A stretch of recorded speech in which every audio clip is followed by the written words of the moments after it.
Hello नमस्कार, मैं doctor Rajneesh Kumar Yadav. Hindi साहित्य दृष्टि चैनल में आप सबका हार्दिक स्वागत है। और एक लंबे अंतराल के बाद मैं पुनः वीडियो लेकर आपके सामने हाजिर हूँ और आज काफ़ी रोचक विषय को लेकर मैं उपस्थित हूँ। अक्सर हम देखते हैं कि हिंदी साहित्य में आदिकाल से लेकर आधुनिक काल तक की जितनी भी रचनाएं हैं उनमें कई लेखकों की रचनाओं के नामों में काफ़ी समानता है और कई बार तो ऐसा होता है कि कई रचनाएं एक ही नाम से उसके अलग अलग रचनाकार हैं, जिससे कि प्रतियोगी परीक्षाओं में परीक्षार्थियों के मन में भ्रम पैदा हो जाता है और उनके सही तैयारी गलत उत्तर लिखकर चले आते हैं तो उनको दिक्कत होती है। ऐसी स्थिति में इस भ्रम से कैसे उभरा जाए, उसको कैसे ठीक से उसकी तैयारी की जाए, तो उसका एक ही रास्ता है कि इन सारी रचनाओं को एक जगह आप कलेक्ट करके और उसको याद कर परीक्षा में जाएं ताकि भ्रम की स्थिति न रहे। इसी चीज़ को ध्यान में रखते हुए मैंने खुद अध्ययन किया और प्रतियोगी परीक्षाओं की दृष्टि से और परीक्षार्थियों की तैयारी को एक दृष्टि देने के लिए मैं खुद अध्ययन किया। कुछ रचनाओं का मैंने कलेक्शन किया है जो कि आपकी तैयारी में सहायक हो सकते हैं। तो अक्सर हम देखते हैं कि आदिकाल की रचनाओं में हम देखेंगे तो जो रासो ग्रंथ हैं उनके कुछ रचनाओं में साम्यता दिखाई देती है और काफ़ी कन्फ्यूजन होने लगता है कि किस रासो ग्रंथ के कौन रचनाकार हैं। तो उनको तो आपको अच्छे से तैयार करके रखना पड़ेगा। लेकिन हम जो कलेक्शन लाए हैं उसमें हम देखते हैं कि कुछ रचनाएं जैसे कि कुमार पाल चरित,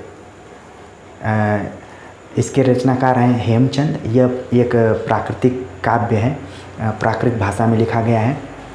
और इसी से मिलता जुलता एक रचना है कुमार पाल प्रति बोध। यह एक चंपू काव्य है, इसके रचनाकार हैं सोमप्रभ सूरी।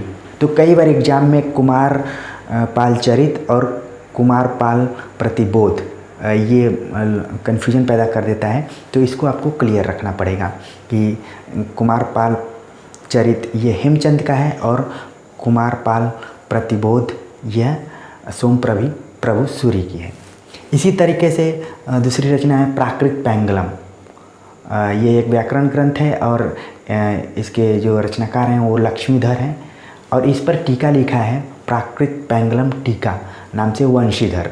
तो आप देखेंगे कि जो लेखक हैं उनके नाम में भी समानता है, एक लक्ष्मीधर हैं और एक वंशीधर हैं। तो ये भी आपको क्लियर करके रखना पड़ेगा। इसी तरह से भरतेश्वर बाहुबली रास, इसके रचनाकार हैं शालिभद्र सूरी और इसी से मिलता जुलता है भरतेश्वर बाहुबली घोर रास, जिसके लेखक हैं बृजसेन सूरी। इसी तरीके से हिंदी का जो प्रथम महाकाव्य है जिसे पृथ्वी राज रासो कहा जाता है, तो इसके रचनाकार चंद्रवरदाई हैं। लेकिन इसी से मिलता जुलता एक नाम है, उसका नाम है पृथ्वीराज विजय, जिसके रचनाकार हैं जयानक। और आदिकाल में ही एक और फेमस रचनाएं जो हैं उनमें है जयचंद प्रकाश और जयमंक जस चंद्रिका। इन दोनों में भी कन्फ्यूजन होने लगता है। तो जयचंद प्रकाश यह भट्ट केदार की रचना है और जयमंक जस चंद्रिका यह मधुकर कवि की रचना है। तो इनका नाम कई बार केदार भट्ट लिख देता है, कई बार भट्ट केदार लिखता है, तो ये भी ध्यान देने की ज़रूरत है। इसी तरह से कई रचनाएं ऐसी हैं जिनकी शुरुआत काव्य शब्द से होती है। तो काव्य शब्द से जो रचना है उसकी शुरुआत कौन सी है, जिसमें कि आप देखेंगे कि काव्य विवेक यह चिंतामणि द्वारा लिखी गई है। काव्य प्रकाश यह चिंतामणि द्वारा यह भी लिखा गया है। और काव्य प्रकाश जब आप संस्कृत काव्य शास्त्र पढ़ेंगे तो उसमें मम्मट की रचना का नाम है। तो ध्यान देना है कि हिंदी साहित्य में रीतिकाल के जो कवि हैं चिंतामणि और उनकी रचना काव्य विवेक, काव्य प्रकाश।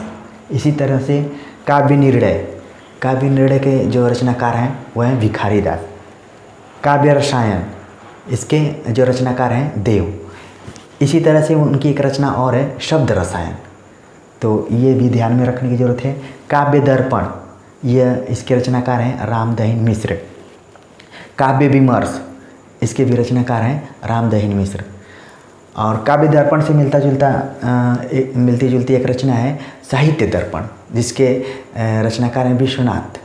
तो अभी तो हम हिंदी साहित्य के इतिहास में जो मिलती जुलती रचनाएं हैं उन पर बातचीत कर रहा हूँ, और जब संस्कृत काव्य शास्त्र पर अध्ययन करेंगे तो उसमें भी कई रचनाएं और रचनाकार उनकी मिलती जुलती रचनाएं हैं। इसी तरीके से कई रचनाएं हैं जिनकी शुरुआत कवि से होती है, कवि शब्द से, जिसमें कि कवि कुल कल्पतरु, जिसके रचनाकार हैं चिंतामणि। इसी तरीके से है कवि कल्पद्रुम, द्विजदेव और श्रीपति, ये रचनाकार हैं, इन्होंने लिखा है। कवि कुल कंठाभरण, श्री दुल्ह की रचना है। तो आप देखेंगे कि ये मिलती जुलती रचनाएं हैं जो कि प्रतियोगी परीक्षाओं में भ्रम पैदा कर देती हैं। इसी तरीके से हम देखेंगे कि गंगा शब्द से शुरू होने वाली रचनाएं कौन कौन सी हैं। तो विद्यापति, आदिकालीन कवि विद्यापति की रचना है गंगा वाक्यवली, विद्यापति की है। गंगा लहरी, पद्माकर जो रीतिकालीन कवि हैं। गंगावतरण, रत्नाकर, जगन्नाथ दास रत्नाकर। हर गंगा, प्रताप नारायण मिश्र। युग की गंगा, केदारनाथ अग्रवाल। ओल्गा से गंगा, राहुल साकृत्यायन। तो हम देखते हैं कि रचनाओं में कितनी समानता है और बहुत ही बारीकी से इसका अध्ययन करने की ज़रूरत है। इसी तरह से धरती नाम से दो रचनाएं हैं और वो अलग अलग विधाओं में हैं। जैसे धरती नाम से कविता लिखा त्रिलोचन ने, और धरती नाम से उपन्यास लिखा भैरव प्रसाद गुप्त ने।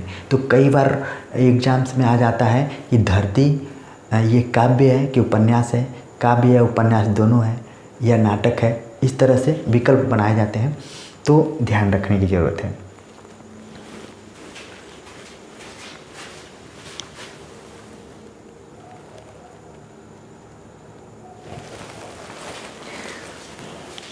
आगे हम देखते हैं कि कुछ रचनाएं हैं जिनका झूठा शब्द से शुरू होते हैं। जैसे झूठा सच, यह एक उपन्यास है यशपाल का, बहुत महत्वपूर्ण उपन्यास है, देश विभाजन के ऊपर लिखा गया है। इसी तरह से झूठ सच नाम से निबंध लिखा गया है सियाराम शरण गुप्त, जो मैथिली शरण गुप्त के छोटे भाई थे, और उन्होंने निबंध लिखा। तो झूठा सच और झूठ सच, कई बार झूठ सच रचना आ जाएगी और उसमें यशपाल का भी नाम रहेगा और सियाराम शरण गुप्त का भी रहेगा। तो इन दोनों रचनाओं को जानना भी जरूरी है। इसी तरीके से त्रिशंकु, अब त्रिशंकु नाम से 3 रचनाएं हैं जो कि अलग अलग विधाओं में हैं। पहली रचना है त्रिशंकु निबंध, जो कि अज्ञेय सच्चिदानंद वात्स्यायन हीरानंद वात्स्यायन अज्ञेय का है। इसी तरह से त्रिशंकु जो नाटक है यह है ब्रजमोहन सिंह का। त्रिशंकु ये कथा संग्रह है मन्नू भंडारी का। तो ये भी याद रखने की ज़रूरत है। पेपरवेट नाम से एक रचना है जो कि कहानी है गिरिराज किशोर का, और पेपरवेट नाम से एक नाटक भी लिखा गया है जिसके नाटककार हैं रमेश उपाध्याय।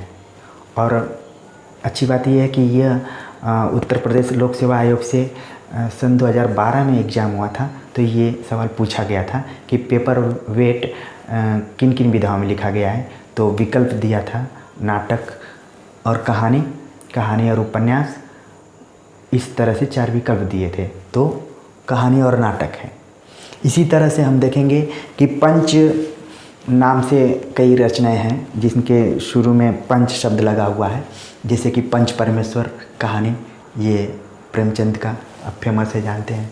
इसी तरीके से पंच परमेश्वर नाम से रांगे राघव ने भी कहानी लिखा है, तो ये भी जानना जरूरी है। पंचवटी नाम से काव्य लिखा गया है जिसके रचनाकार हैं मैथिली शरण गुप्त। और इसी में पंचवटी प्रसंग नाम से कविता लिखा निराला ने, तो ये भी ध्यान देने की ज़रूरत है। द्रौपदी नाटक है जिसके नाटककार हैं सुरेंद्र वर्मा, और द्रौपदी उपन्यास है जिसकी लेखिका हैं प्रतिभा राय। तो ये भी ध्यान देने की ज़रूरत है। और रीतिकाल के दौर में डिबेट चल रहा था कि बिहारी बड़े हैं कि देव बड़े हैं, तो उनसे संबंधित भी 2 रचनाएं हैं जिनका कई बार परीक्षा में भ्रम हो जाता है कि इसके रचनाकार कौन होंगे, बिहारी और देव और बिहारी। तो इनके रचनाकार अलग अलग हैं, जिनमें कि बिहारी और देव जिसके रचनाकार हैं उनका नाम है लाला भगवान देन। तो जब मुझे याद करना रहता है तो बिहारी और देव जिसमें अंत में है वो दीन का है, और इसका जो उल्टा है देव और बिहारी, तो इसके रचनाकार हैं कृष्ण बिहारी। तो इसमें मैं इस तरीके से याद करता हूँ कि इसके अंत में बिहारी हैं तो इसके लेखक कृष्ण बिहारी हैं। इसी तरह से अर्धनारीश्वर नाम से 2 रचनाएं हैं, एक उपन्यास है और एक निबंध है। उपन्यास जिनका है उसके रचनाकार हैं विष्णु प्रभाकर, और निबंध हैं जो अर्धनारीश्वर है उसके निबंधकार हैं रामधारी सिंह दिनकर। तो ये भी महत्वपूर्ण रचना है। भक्तमाल को लेकर कई रचनाएं की गई हैं, तो जिसमें कि भक्तमाल नाभादास, भक्त नामावली ध्रुवदास।